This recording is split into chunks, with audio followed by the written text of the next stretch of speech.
জীবন জগতের স্রষ্টা দয়াময় মাবুদ আল্লাহ তাআলার নামে শুরু করছি।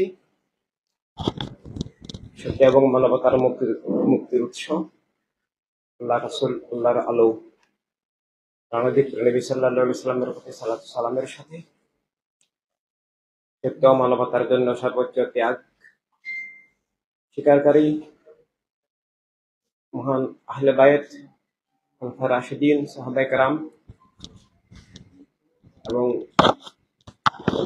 পৃথিবীর ইতিহাসে সত্য এবং মানবতার জন্য যারা ত্যাগ স্বীকার করেছেন, মানুষের অধিকার স্বাধীনতা রক্ষার জন্য যারা দিশা দিয়েছেন, ত্যাগ স্বীকার করেছেন, মিথ্যা জুলুম অবিচার শোষণ সন্ত্রাস পাশবতা স্বৈরতন্ত্র থেকে মানব মণ্ডলীকে মুক্ত রাখার জন্য ধর্ম আদর্শ নির্বিশেষ যারা কাজ করেছেন, চেষ্টা করেছেন, আমরা মানবতা ভিত্তিক রাজনৈতিক দল ইনসানিয়াত বিপ্লব তাদের সবার প্রতি সম্মান কৃতজ্ঞতা জানিয়ে আজকের এই সংবাদ সম্মেলনের আলোচনা তুলে ধরছি। প্রিয় সাংবাদিক ভাতৃবৃন্দ, আসসালামু আলাইকুম ওয়া রাহমাতুল্লাহ। বিশ্ব ইনসানিয়াত বিপ্লব আমরা রাজনৈতিক দল, কিন্তু প্রচলিত অর্থে যে রাজনীতির ধারা বিশ্বব্যাপী আছে আমরা ঠিক তা নই। জন্য শুরুতে আপনাদের সেটা তো অবশ্যই জানা উচিত, তাই আমি সংক্ষেপে সেটা তুলে ধরছি যে বর্তমান দুনিয়ায় দুইটা রাজনীতি চালু আছে। একটা জাতীয়তাবাদী রাজনীতি, বস্তুবাদী জাতীয়তাবাদকে ভিত্তি করে ভাষা, গোত্র, দেশ, রাষ্ট্র, লিঙ্গ, বর্ণ, শ্রেণী, বর্ডার বিভিন্ন কিছুকে ভিত্তি করে একটা রাজনীতি পৃথিবীতে চলছে, জীবন জগৎকে নিয়ন্ত্রণ করছে। আরেকটা রাজনীতি আছে ধর্মের নামে রাজনীতি, ইসলামের নামে এবং অন্যান্য ধর্মের নামে, ইসলামী রাষ্ট্র, রাম রাষ্ট্র, বৌদ্ধ রাষ্ট্র, খ্রিস্টান রাষ্ট্র, ইহুদি রাষ্ট্র, এই লক্ষ্যে একটা ধর্মের নামে রাজনীতি পৃথিবীতে চালু আছে। আর একটা জাতীয়তাবাদের রাজনীতি, সেটা ভাষা, গোত্র কোনো কিছুকে বেস করে, সম্প্রদায়কে বেস করে এই রাজনীতিটা চলে। আমরা এই দুইটা রাজনীতির বিরুদ্ধে, ধর্মের বিরুদ্ধে আমরা নই। ধর্ম আমাদের অস্তিত্ব, আমাদের প্রাণ। ধর্মের ঊর্ধ্বে আমাদের কাছে কিছু নেই। আর ধর্ম বলতে আমরা ধর্মের স্রষ্টাকে মনে করি, স্রষ্টার নামে যে জীবন, স্রষ্টার আলো সালাতের আলোতে যে জীবন, এবং ধর্ম মূলত স্রষ্টার ভালোবাসায়, সৃষ্টিকে ভালোবাসা, সৃষ্টির কল্যাণ সাধনা, স্রষ্টার দেওয়া জীবন এবং জীবনের অধিকার স্বাধীনতা রক্ষা, সেটাকেই আমরা ধর্মের মৌলিক দিক মনে করি। কিন্তু ধর্মের নামে যে ধর্মরাষ্ট্র বলে যে চাপিয়ে দেওয়া, ধর্মের যে রাজনৈতিক অপব্যবহার, ধর্মরাষ্ট্র ঘোষণা করে অন্য ধর্মের লোককে খুন করা, জুলুম করা, অধিকার স্বাধীনতা নিষিদ্ধ করা, এবং এটা ইসলামের নামে এবং অন্যান্য ধর্মের নামেও আছে। আসল ইসলামের যে শিক্ষা, সেটা মানবতার শিক্ষা। আমাদের প্রিয় নবী নাম মুবারক রাহমাতুল লিল আলামিন, আল্লাহ তাআলার নাম মুবারক রাব্বিল আলামিন, সবার জন্য রহমত। আমাদের প্রিয় নবী ইমানের যে দিশা দান করেছেন, ইসলাম দান করেছেন, এবং সমগ্র মানব মণ্ডলের জন্য জীবনের দিশা, রাজনৈতিক দিশা, রাষ্ট্রের দিশা, অধিকার স্বাধীনতা রক্ষার দিশা, মিথ্যা অবিচারতে জুলুম শরীয়ত থেকে মুক্তির দিশা দান করেছেন। এজন্য আমাদের প্রিয় নবী শুধু মুসলমানদের জন্য নয়, সমগ্র মানব মণ্ডলের জন্য কল্যাণের দিশা দান করেছেন। এবং সেটার যে রাজনৈতিক রূপরেখা, পৃথিবীকে রাজনীতি নিয়ন্ত্রণ করে, প্রাকৃতিক শক্তির পর রাজনৈতিক শক্তি, জীবন জগতের নিয়ন্ত্রক শক্তি আমাদের আল্লাহ তাআলা নিজের কোরআন কারীমে এবং আমাদের প্রিয় নবী হাদিস শরীফে ধর্মকে চাপিয়ে দিতে নিষেধ করেছেন। মদিনাতে যে রাষ্ট্র ব্যবস্থা প্রতিষ্ঠিত হয় প্রিয় নবীর নির্দেশ ক্রমে, সেখানেও সেটাকে কেবল মুসলমানের রাষ্ট্র, কেবল ইসলামের রাষ্ট্র এটা বলা হয় নাই। সেটার প্রথম ধারাতেই সব মানুষের সমান ইজ্জত, নিরাপত্তা, অধিকার, স্বাধীনতা থাকবে। বিশ্বাস, আদর্শ, ধর্ম, জাতীয়তা নির্বিশেষে সবাই যারা যার মত চলবে, কেউ কারো উপরে জুলুম করবে না, সবাই সম্মিলিত ভাবে একটা কমিউনিটি, একটা নাগরিকত্ব হবে, সবাই রাষ্ট্রকে রক্ষা করবে। এভাবেই সেটা শুরু হয়েছিল, যে দুনিয়ার ইতিহাসের প্রথম লিখিত সংবিধান মদিনার সনদের প্রথম ধারাও সেটা। কিন্তু আজকে আমরা ইসলামের নামে যে জঙ্গিবাদ, উগ্রবাদ দেখি, ইসলামের চরম ধ্বংসাত্মক শত্রু ইসলামকে বিকৃত করা, বিশেষভাবে ইসলামের কেবলাভূমি আল আরবে সৌদি গোত্রবাদী একটা দস্যুতন্ত্র, রাজতন্ত্রের নামে একটা সরকার সেখানে চালু আছে, যেটা ইসলামের শিক্ষার বিপরীত। আমরা ইরানে দেখি যে ইসলামী রাষ্ট্রের নামে একটা ভয়ঙ্কর পাশবিক স্বৈরতন্ত্র সেখানে চালু আছে, মানুষের অধিকার নাই। এভাবে আমরা কিছুদিন আগে আইএস তালেবানদেরকে দেখেছি, ইসলামের নামে কি তাণ্ডব লীলা ওরা চালিয়েছে, ইসলামকে কলঙ্কিত করেছে, খুন জুলুমের রাজত্ব কায়েম করেছে।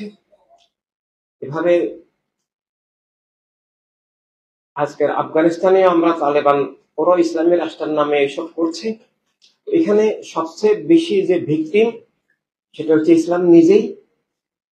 ইসলামের নামে নিজেদের স্বৈরতন্ত্র, দস্যুতন্ত্র, নিজেদের প্রভুত্ব রাজত্ব চালিয়ে দেওয়া এবং নিজেদের ক্ষমতাসীন গোষ্ঠীর মতবাদকে ইসলাম হিসেবে চালিয়ে দেওয়া, ইসলামের রাজনীতির নামে এটা একটা ভয়ঙ্কর ইসলাম ধ্বংসাত্মক বিষয়। আমরা বাংলাদেশেও, উপমহাদেশেও সেটা দেখেছি। উপমহাদেশেও 1947 সালে আমরা একসময় অল ইন্ডিয়ার নাগরিক ছিলাম, অল ইন্ডিয়া পুরাটাই আমাদের রাষ্ট্র ছিল। মহান খাজা বাবা সেটা প্রতিষ্ঠা করেন 1192 সালে, স্বৈরতন্ত্র উৎখাত করে সব মানুষের রাষ্ট্র, মুসলিম অমুসলিম নির্বিচারে সবার সমান অধিকার, যার যার বিশ্বাস আদর্শ ধর্ম নিয়ে চলার অধিকার, কেউ কাউকে জুলুম না করার যে রাষ্ট্র। কিন্তু পরবর্তীকালে যে মুসলিম লীগের নামে যে ধর্মের নামের যে রাজনীতি, এটা ইসলামকে এবং উপমহাদেশকে ধ্বংস করে দেয়, টুকরা টুকরা করে দেয়। এদিকে রাম রাষ্ট্রের প্রাদুর্ভাব, ওদিকে বার্মাতে বৌদ্ধ রাষ্ট্রের প্রাদুর্ভাব এবং শ্রীলঙ্কায়, এদিকে পাকিস্তান ইসলামের নামে একটা প্রতারণামূলক রাষ্ট্রের প্রাদুর্ভাব। তো এইভাবে আমরা ইসলামের নামে, ধর্মের নামে অপরাজনীতির শিকার। এখনো বাংলাদেশেও আমরা দেখি যে ধর্মের নামে যে রাজনৈতিক দলগুলো, কেউ রাজনৈতিক দল এটা উপরে বলে না, কিন্তু রাজনীতি করে। হেফাজতে ইসলাম নামে একটা দলকে আমরা দেখেছি শাপলা চত্বরে, তারা কি করেছেন। এভাবে তাদের নেতা শফি সাহেব ইসলামের যে ব্যাখ্যা দিয়েছেন, সেটা কোরআন হাদিসের সম্পূর্ণ পরিপন্থী। আমরা তখনও সেটার প্রতিবাদ করেছিলাম। উনি বলেছেন যে চতুর্থ শ্রেণীর বেশি কোনো মা বোন পড়তে পারবে না। পর্দার নামে যে অতি পর্দা, পর্দা একটা স্বাধীন পোশাকের নাম, শরীয়তসম্মত পোশাকের নাম। পর্দার নামে মা বোনদের লেখাপড়া নিষিদ্ধ করা, জীবনের বিকাশ নিষিদ্ধ করা, স্বাধীনতা অধিকার হরণ করা, কৃতদাস বানিয়ে রাখা, আইয়ামে জাহেলিয়াতের একটা ধারা, এটা ইসলাম নয়। এভাবে তো এইসব দলগুলোকে আমরা মারাত্মকভাবে ভয় করি। কারণ হচ্ছে যে আমাদেরকে খুন জুলুম করবেন, এটা আমাদের মূল সমস্যা নয়, করে যাচ্ছেন, কিন্তু ইসলামকে হত্যা করছেন। আল্লাহ হাবিব সাল্লাল্লাহু আলাইহি ওয়াসাল্লামের হাদিস, তালাবুল ইলমি ফারিদাতিন আলা কুল্লি মুসলিমিন ওয়া মুসলিমাতিন, বাইহাকি শরীফের মধ্যে এবং আরো অনেক হাদিস শরীফের কিতাবের মধ্যে এটা আছে। কোরআনুল কারীমে ইলমের যে নির্দেশগুলো, এগুলো কেবল ছেলেদের কথা বলা হয় নাই, কেবল মেয়েদের কথা বলা হয় নাই, সবার জন্য জ্ঞান অর্জন আল্লাহ তাআলা ফরজ করেছেন এবং আল্লাহ রাসূল সাল্লাল্লাহু আলাইহি ওয়াসাল্লাম ফরজ করেছেন। কিন্তু সেই জ্ঞানকে নিষিদ্ধ করে মূর্খ রেখে দাস বানিয়ে রাখার যা আইয়ামে জাহেলিয়াতের ধারা, সেটা এখন ইসলামের নামে চলছে। এবং আমরা বাংলাদেশের নির্বাচনেও দেখেছি অনেক জায়গায় মসজিদ মাদ্রাসা থেকে ফতোয়া দিয়ে বোনদেরকে ভোট দিতে নিষেধ করা হয়েছে। এবং ইসলামের যে ব্যাখ্যা, অনেক ক্ষেত্রে অনেক পীর আলেম থেকে শুরু করে অনেক জায়গায় ইসলামের ব্যাখ্যা যে ইসলাম একটা আধ্যাত্মিক ধর্ম, ইসলামে কোনো রাজনীতি নাই, এটা ইসলামকে অস্বীকার, কলেমাকে অস্বীকার, কোরআনুল কারীমকে অস্বীকার, বদর, উহুদ, সিফফিন, কারবালার শাহাদাতকে অস্বীকার। ইসলাম রাজনীতি দিয়েছে, আর সেই রাজনীতি ধর্ম চাপিয়ে দেওয়ার রাজনীতি নয়। মানবতার রাজনীতি, সব মানুষের জীবন স্বাধীনতা, অধিকার, ইজ্জত, নিরাপত্তা, রুটি রুজি রক্ষার রাজনীতি, সারা বিশ্ব মানব মন্ডলীর মানুষ হিসেবে সমান অধিকার, স্বাধীনতার যে রাষ্ট্র ব্যবস্থা, বিশ্ব ব্যবস্থা, মানবতার রাষ্ট্র, মানবতার রাজনীতি, মানুষ হিসেবে সবার সমান মর্যাদার রাজনীতি।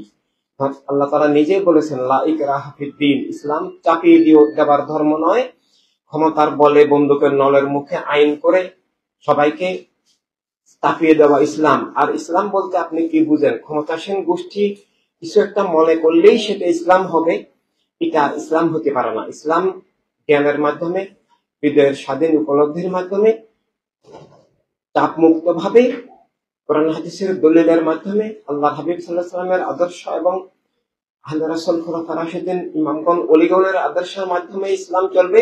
আর আজকে আমরা দেখছি ইসলামী দলের নামে মাজার ভাঙতেছে। তো মাজার, আল্লাহর ওলিদের মাজার হয়, সকল নবীদের মাজার আছে, এবং আল্লাহর ওলিদেরকে অপমান করা, নবীদেরকে অপমান করা, এবং আমরা ইসলামের আসল ধারা আল্লাহর ওলিদের উসিলায় আল্লাহর কাছে আমরা রহমত চাই।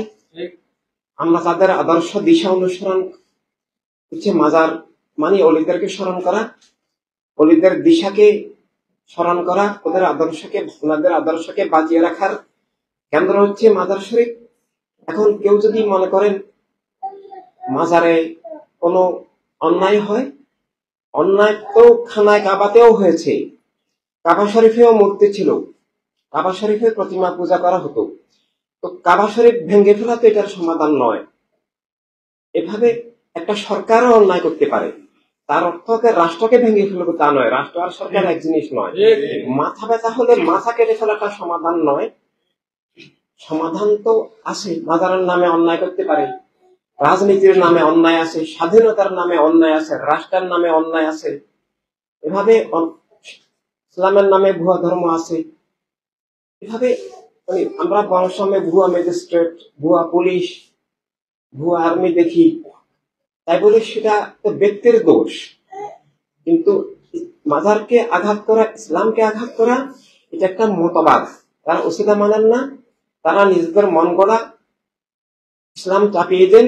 আমরা আল্লাহর ওলিদের ইসলামকে আসল ইসলাম মনে করি, এবং সেটা কোরআন হাদিসের ভিত্তিতে আমাদের নিছক মনে করার বিষয় নয়। কিন্তু এই যে জঙ্গিবাদ, উগ্রবাদ আজকে মাজার ভাঙতেছে, মাজার ভাঙতেছে না, ইসলাম ভাঙতেছে, ইসলামকে জবাই করা হচ্ছে, মুসলিম জাতিকে ধ্বংস করে দিচ্ছে। তো এই উগ্রবাদ, সাম্প্রদায়িকতা থেকে, জঙ্গিবাদ থেকে, খুনের ইসলাম থেকে আমরা যে জীবনের ইসলাম, শুধু মুসলমানের নয়, মুসলিম অমুসলিম নির্বিশেষে সব মানুষের ইজ্জত, নিরাপত্তা, অধিকার, স্বাধীনতা রক্ষার যে ইসলাম, আমরা সেই ইসলাম চাই। আমাদের নবী ঘোষণা করেছেন যে যদি কোথাও মুসলিমরা ক্ষমতাসীন হয়, কোন মুসলমানের হাতে যদি ক্ষমতা আসে, কোন এলাকা যদি মুসলিম সংখ্যাগরিষ্ঠ হয়, সেখানে যদি কোনো অমুসলিমের উপরে কোনো অত্যাচার, জুলুম, নির্যাতন হয়, অধিকার হরণ হয়, কোন অমুসলিমের কোন প্রতিষ্ঠানের উপরে যদি আঘাত হয়, হাসরের ময়দানে আমি তার বিরুদ্ধে মামলা করব আল্লাহর কাছে, আমি বাদী হয়ে দাঁড়াবো। সে আমার উম্মত নয়, আমি তার বিরুদ্ধে দাঁড়াবো। একবার ওমর ফারুক রাদিয়াল্লাহু তাআলা আনহুর কাছে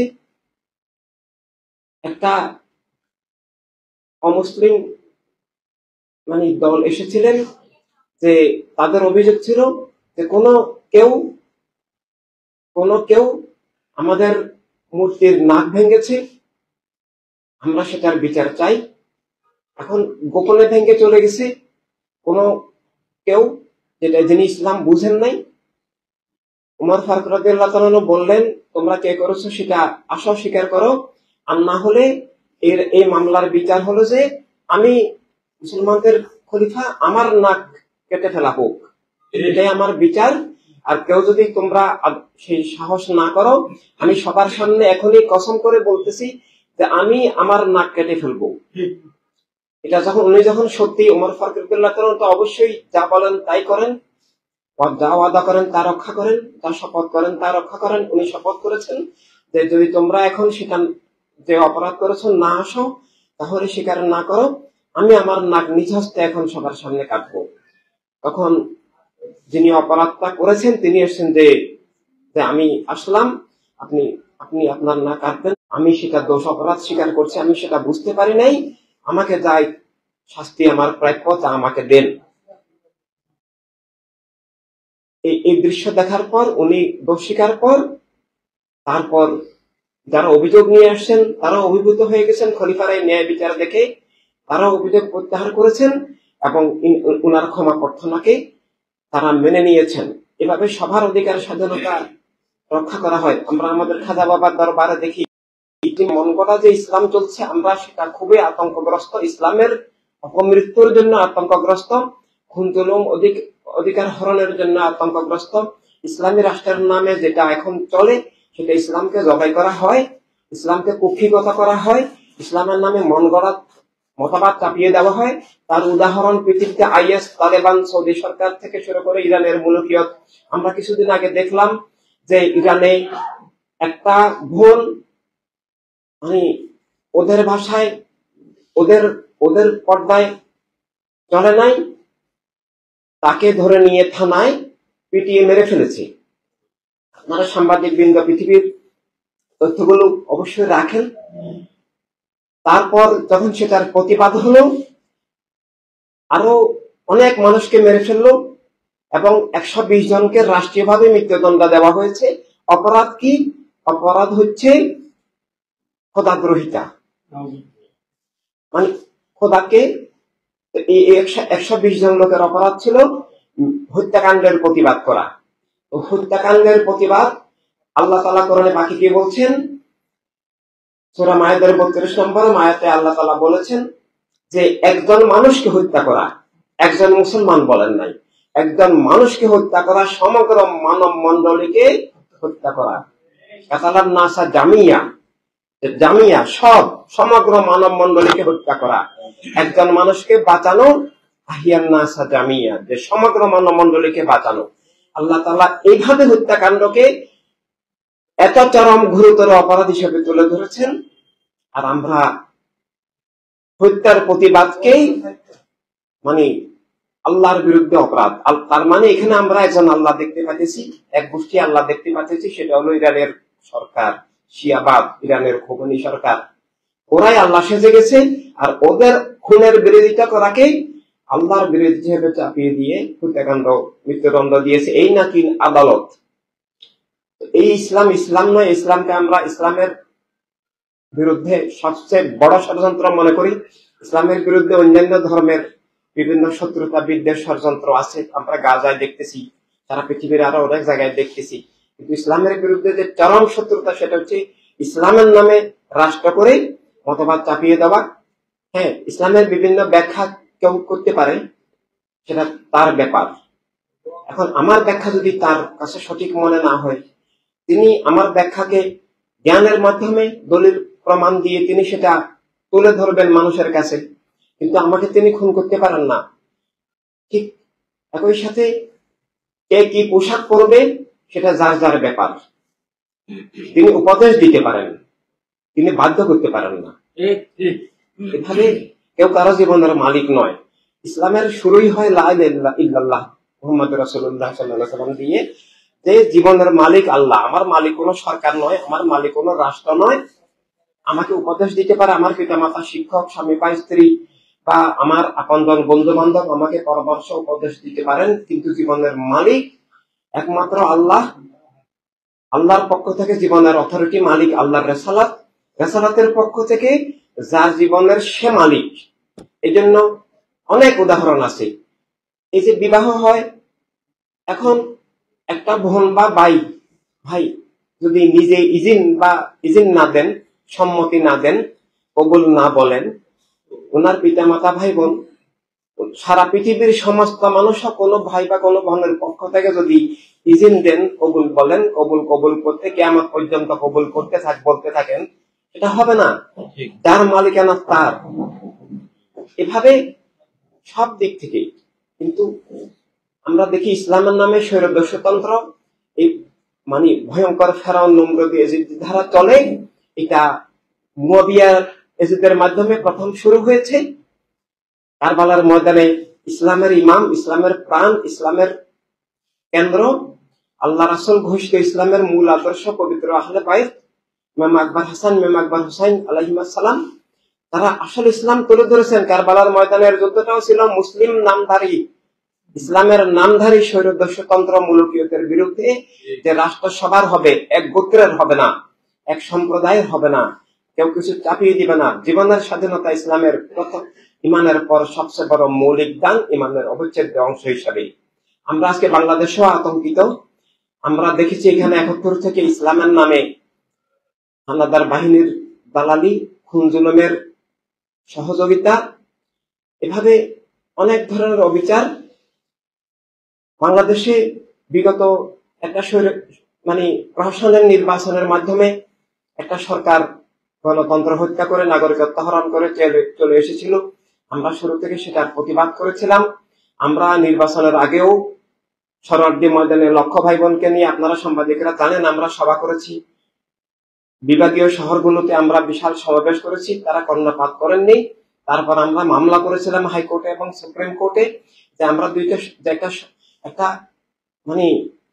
বৈধ নির্বাচন, সঠিক নির্বাচন, সত্য নির্বাচন, সুষ্ঠু নির্বাচন, নিরাপদ নির্বাচন হওয়া দরকার, ভোটাধিকার থাকা দরকার।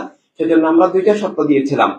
অনেক দল তত্ত্বাবধায়ক সরকার বলেছেন, কিন্তু আমরা আরো নমনীয় ভাবে একটা শর্ত দিয়েছিলাম, যেটা উভয় পক্ষের জন্য গ্রহণযোগ্য হয়, ইজি হয়, যে শুধু সংসদ বাতিল করে এবং সেনাবাহিনীর তত্ত্বাবধানে, অর্থাৎ আমরা যেন নিরাপদে ভোট কেন্দ্র থেকে আমাদের মা বোনদেরকে নিয়ে, আমাদের পরিবারকে নিয়ে ফিরে আসতে পারি।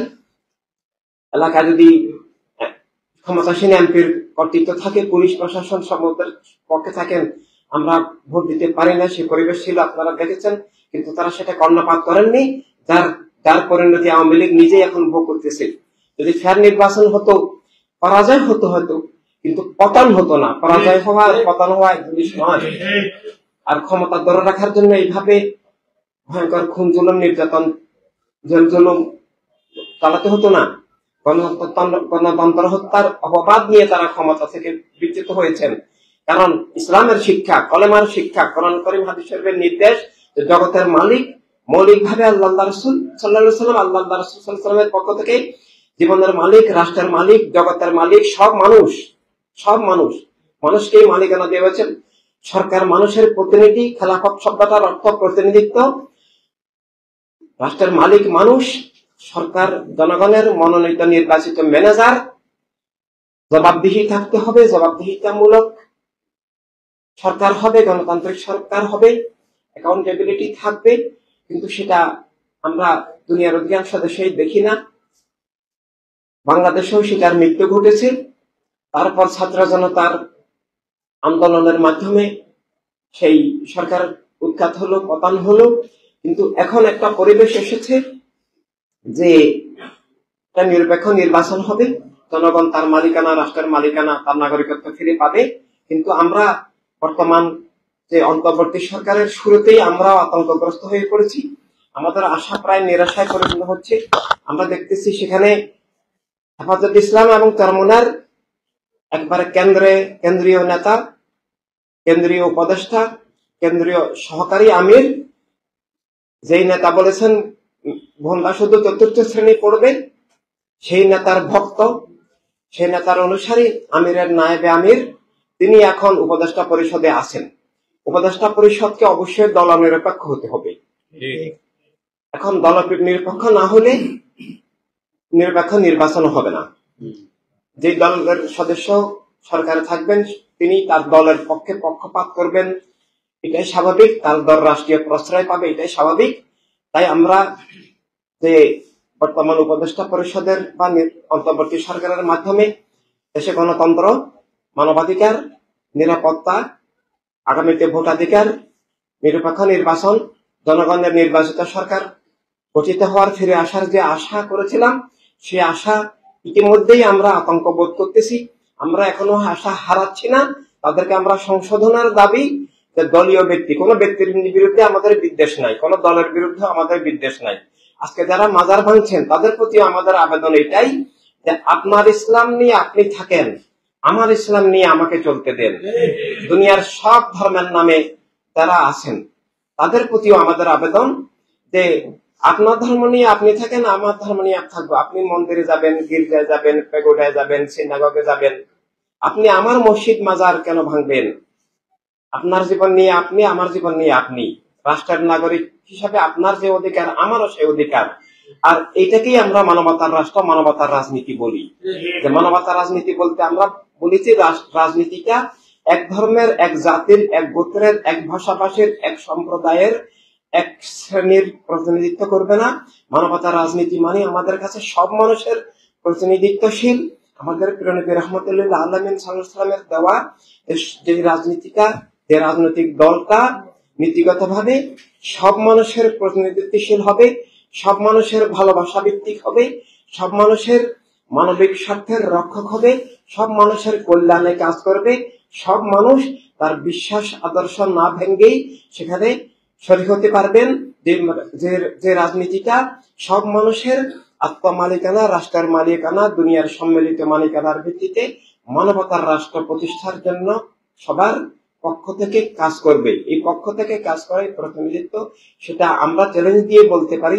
আপনারা সাংবাদিক হিসেবে আপনাদের কাছে দুনিয়ার তথ্য আছে যে ওয়ার্ল্ড হিউম্যানিটি রেভলিউশন সারা দুনিয়ার মধ্যে মানবতার রাজনীতির, মানবাধিকারের, মানবতার রাষ্ট্রের একমাত্র দিগদর্শন আর কোন দল পৃথিবীতে নাই, কোন দিশাও নাই। 3 জন মানুষেরও পৃথিবীতে মানবতার রাজনীতির একটা দল নাই, মানবতার রাষ্ট্রের একটা দল পৃথিবীতে, দিশা কর্মসূচি পৃথিবীতে নাই। থাকলে আমরা স্বাগত জানাবো। আমরা পৃথিবীতে এখন যে মানুষের যে দুর্দশা, জীবনের আতঙ্ক, দরিদ্রতা, পাশবতা, শোষণ, লুট, ধর্মের নামে রাজনীতি, ধর্মের নামে রাষ্ট্র এবং একক জাতীয়তাবাদী রাষ্ট্র, জাতীয়তাবাদী রাজনীতির মাধ্যমে হচ্ছে। এবং এই জাতীয়তাবাদ শুধু অপরাজনীতি তৈরি করছে না, মানুষের মানব সত্তাকে হত্যা করছে। মানব সত্তাকে স্রষ্টার পরিবর্তে বস্তুর নামে, বস্তুর ভিত্তিতে আত্মা, চেতনা, দৃষ্টি, সাম্প্রদায়িকতা, মানবতাকে বিভক্ত করা, বিভাজন করা, পরস্পরের শত্রু করা, পৃথিবীকে ভেঙে বর্ডার তৈরি করে সেটাকে স্বাধীনতার নামে চালিয়ে দেওয়া, এভাবে পৃথিবীতে খুন, জুলুম, শোষণ, অবিচার, পাশবতা কায়েম আছে। আমরা তাই বস্তুবাদী, জাতীয়তাবাদী, অপরাজনীতি এবং ধর্মের নামে অধর্মপ্রবাদী রাজনীতি থেকে মানব জীবনের মুক্তির লক্ষ্যে মানবতার রাজনীতি, মানবতার রাষ্ট্র গড়ে তোলার জন্য আদর্শিক সংগ্রাম আন্দোলন করে যাচ্ছি। আজকের বাংলাদেশটাকেও আমরা তাই চাই যে এখানে সব মানুষের ভোটাধিকার, নাগরিকত্ব, জীবনের নিরাপত্তা অধিকার ফিরে আসবে। অতীতে আমরা যেমন ফেয়ার নির্বাচন পাই নাই, প্রায় 2টা নির্বাচন ছাড়া, আগামীতে যেন ফেয়ার নির্বাচন হয়, জনগণ তার মালিকানা, নিরাপত্তা অধিকার, স্বাধীনতা ফিরে পায়, যার যার বিশ্বাস আদর্শ নিয়ে সবাই চলতে পারে, রাষ্ট্র লুট না হয়, সহায় সম্পদ সবাই ফিরে পায়। এভাবে একটা জনগণের রাষ্ট্র, মানবতার রাষ্ট্র, মানবিক গণতন্ত্র রাষ্ট্র যেন ফিরে আসে, সেজন্য অবশ্যই এই অন্তর্বর্তী সরকারের দায়িত্ব সবচেয়ে বেশি। তারা যদি নিরপেক্ষ থাকেন, তারা যদি সব মানুষের অধিকারের জন্য কাজ করেন, তারা যদি কোনো দলকে পক্ষপাতিত্ব না করেন এবং নিজেরাও ক্ষমতা কুক্ষিগত করে লোভ মোহের বশবর্তী হয়ে না যান, তাহলে আমরা তাদের প্রতি আমাদের সমর্থন থাকবে। আর না হলে তাদের বিরুদ্ধেও, রাষ্ট্র এবং ধর্ম, মানবতা রক্ষায় তাদের বিরুদ্ধেও আমরা আদর্শিক একাডেমিক আন্দোলনে নামতে বাধ্য হব। কারণ রাষ্ট্রের কেউ এসে প্রভু সেজে যাবেন, অতীতের মতো জনগণের প্রভু শেষে যাবেন, রাষ্ট্র জবরদখল করবেন। আমরা দেখি হল দখল, ইদানিং আমরা মসজিদ দখল, ভার্সিটি দখল, হল দখল দেখতেছি। এই সরকারের পতনের পরেও আমরা বিভিন্ন জায়গায়, চট্টগ্রামের জমিয়তুল ফালাহ মসজিদ, চকবাজার অলিখা মসজিদ, আরো অনেক জায়গায় আমরা দেখছি ওদের পছন্দ হয় না, তাই ইমামকে ধাক্কা দিয়ে বের করে মসজিদ দখল করেছেন ধর্মের নামে রাজনৈতিক দল, যাদের প্রতিনিধি বর্তমান অন্তর্বর্তী সরকারে আছে। তাই খালিদ হাসান নামে হেফাজত ইসলামের নায়েবে আমির এবং চরমনার ইসলামী আন্দোলনের নামের এজিদপন্থী যে সংগঠন, যিনি এজিদকে হযরত বলেন এবং রাদিয়াল্লাহু আনহু বলেন, রাদিয়াল্লাহু মানে যার উপর আল্লাহ রাজি, এজিদের মতো খুনি, স্বৈরতন্ত্র, দস্যুতন্ত্র পৃথিবীর ইতিহাসে বিরল। ইসলামকে খুন করেছে ইসলামের মালিক, ইসলামের প্রাণ, ইসলামের আলোর উৎস আল্লাহ রাসূল কর্তৃক কিয়ামত পর্যন্ত সমগ্র মানব মণ্ডলীর সমস্ত মুসলমানের ঈমানের অবিচ্ছেদ্য শর্ত, জীবনের রক্ষার, জীবন আমাদেরকে যারা আসল জীবন দান করেছেন, সেই আহলে রাসূল আলাইহিস সালামকে হত্যা করেছে, 6 মাসের শিশুকে পর্যন্ত কারবালার ময়দানে হত্যা করেছে, 7 দিন পিপাসার্ত রেখে হত্যা করেছে। সেই দলের, সেই ইজিদবাদের বর্তমান শাখা চরমোনার এই যে ইসলামী আন্দোলন নামের যে আমাদের দৃষ্টিতে ইসলামের বিপরীত আন্দোলন, সেই দলের প্রতিনিধিকে অন্তর্বর্তী সরকার থেকে অবশ্যই অপসারণ করতে হবে। না হলে এই সরকার অন্তর্বর্তী সরকারের নামে জঙ্গিবাদ, উগ্রবাদ প্রশ্রয় দেওয়ার, বাংলাদেশকে তালেবান লাদেন রাষ্ট্র করার একটা ষড়যন্ত্র হিসাবে আমরা ধরে নিব। আমরা সেটা প্রমাণ করতে সক্ষম, প্রমাণ আমরা করে দিয়েছি যে তত্ত্বাবধায়ক সরকারের দলীয় লোক কেন, তো সাম্প্রদায়িক জঙ্গিবাদী দল দূরের কথা, কোন দলীয় রাজনীতির লোকেই অন্তর্বর্তী নিরপেক্ষ সরকারে থাকতে পারে না। আমরাও থাকবো না, আমাদেরকে অনুরোধ করলেও থাকবো না। এভাবে আমরা যে আমাদের ধর্ম রক্ষার জন্য, গণতন্ত্র রক্ষার জন্য, রাষ্ট্র রক্ষার জন্য, মানুষের স্বাধীনতা রক্ষার জন্য, জনগণের, রাষ্ট্র জনগণের কাছে ফিরিয়ে আসার জন্য, কেউ যেন প্রভু সেজে না যান, মালিক সেজে না যান, গণতন্ত্রের নামেও স্বৈরাচার সেজে যায়। আপনারা এখন অন্তর্বর্তী সরকারের নামেও যেন প্রভু, মালিক, স্বৈরাচার সেজে না যান, উগ্রবাদ, জঙ্গিবাদের পৃষ্ঠপোষক হয়ে ইসলামকে ধ্বংস না করেন, রাষ্ট্রকে ধ্বংস না করেন। আমরা সেজন্য সাংবাদিক ভাতৃবৃন্দের মাধ্যমে তাদের কাছে, জনগণের কাছে আমরা এই আবেদনটা, এই অনুরোধটা, আমরা এখনো আমাদের ভাষা অনুরোধের দাবি ভাষা, সেটা রাষ্ট্র রক্ষায়, দিন রক্ষায়, মানবতা রক্ষায়, আগামী নির্বাচন যেন স্বাধীন, মুক্ত, নিরপেক্ষ হয়। না হলে বাংলাদেশে এভাবে তখন আবার রক্ত দিয়ে আন্দোলন, বারবার এখানে রক্ত দিয়ে স্বাধীনতার আন্দোলন করতে হয়, কিন্তু স্বাধীনতা আসে না। ব্রিটিশ আমলে আমরা রক্ত দিয়েছি, পাকিস্তান আমলে আমরা রক্ত দিয়েছি, 71-এ আমরা রক্ত দিয়েছি, বাংলাদেশ হওয়ার পরেও বহু রক্ত ধরেছে, এখনো রক্ত গেছে। বারবার যেন এইভাবে হতে না হয়, একটা সুস্থ স্বাভাবিক পরিবেশ যেন, রাজনৈতিক পরিবেশ, মানবিক পরিবেশ, সামাজিক পরিবেশ, অর্থনৈতিক পরিবেশ, জীবনের পরিবেশ, গণতান্ত্রিক পরিবেশ, মানবিক গণতান্ত্রিক পরিবেশ যেন ফিরে আসে, সেজন্য আমরা সাংবাদিক ভাইদের মাধ্যমে আমরা আবেদন জানাচ্ছি।